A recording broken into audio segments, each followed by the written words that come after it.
there, thank you so much for joining me today. This is Julie DiMatteo with thepaperpixie.com, and I'm an independent Stampin' Up! Demonstrator. And in today's video tutorial, I'm going to show you how to make this super awesome geometric pillow box. And I first saw this idea from fellow demonstrator Birgit Seidler. She's a German demonstrator.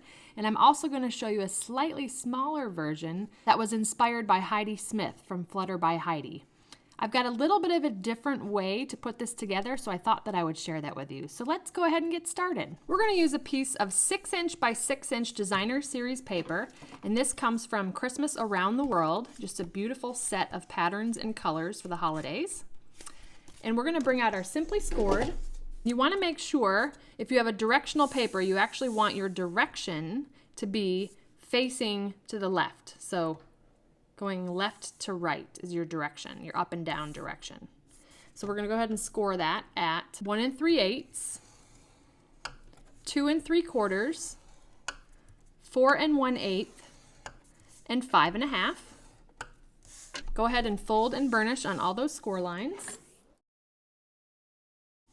And then I want you to run a strip of tear and tape right along. This is the 1/2 inch section here, and we want the tear and tape to be right up to that score line.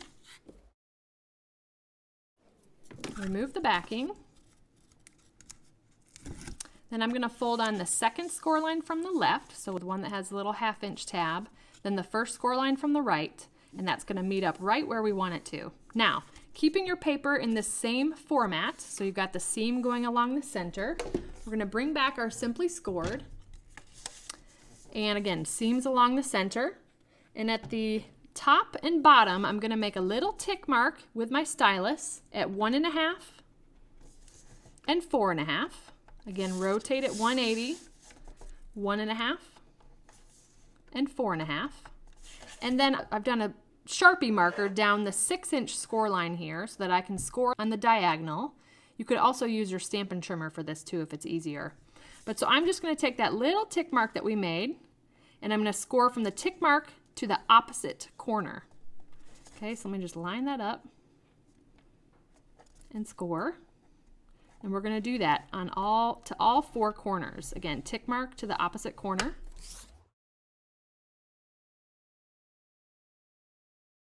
And that's all the scoring that we need to do. Now let me show you a little template. This is what our piece looks like right now. Okay, we've done from the 1 1/2 inch tick marks that we made to the opposite corner. We did that to all 4 corners. Next, what I want you to do is to fold this.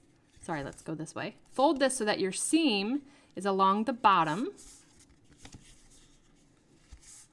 And then we're basically going to just cut off these outside corners. Okay, you'll be able to see your score lines there and just use your paper snips. Go ahead and cut those off. And there we go. Then we're left with a piece like this that has these pointed ends. Now I'm going to go back and fold it again so our seam is in the center. And that's just going to allow me to fold on those score lines, those diagonal score lines. Almost like cat's ears here. No need to burnish here. Just folding on them will work fine. And then we will go ahead and fold it back to where the seam is along the bottom. And now you just want to decide which side you want to be your front and which you want to be your back. So I'm going to have this be my front. So I'm going to fold in this back side, then the front side. Go ahead and put your treat or gift inside. Fold the back side and then the front side. And I'm just kind of pinching along those score lines to sharpen them up. And there is that geometric pillow box. How awesome is that? Now, I want to show you, before we decorate this one, look at this sweet little mini version. This is what was inspired by Heidi Smith. And this one actually perfectly holds a Lindor truffle. Isn't that so sweet? This would be so cute for like shower favors or some type of party favor.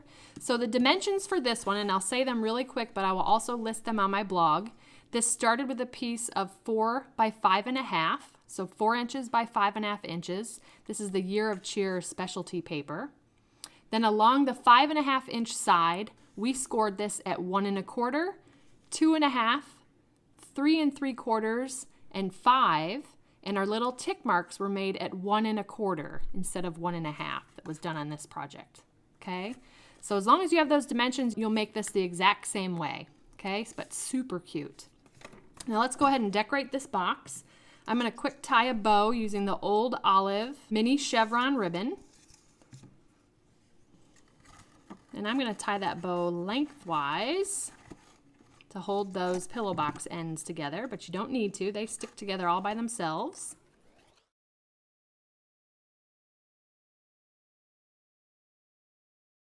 All right, now let's do a little bit of stamping. We're going to use the stamp set Seasonal Chums and the sentiment Merry Christmas.